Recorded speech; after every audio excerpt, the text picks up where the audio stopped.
How to make Google Photos your default Photos app. Hey everyone, welcome back to the channel. If you are new here, don't forget to hit the subscribe button and turn on the notification bell to not miss any updates. So let's dive right in. First things first, open up your settings and then go to the search bar at the bottom and search for Photos.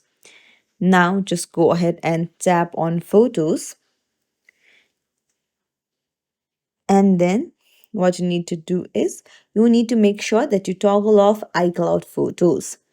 Then scroll down and then tap on Keep Originals and head over to your Google Photos and then go to your profile in the top right and you will need to tap on Turn on Backup.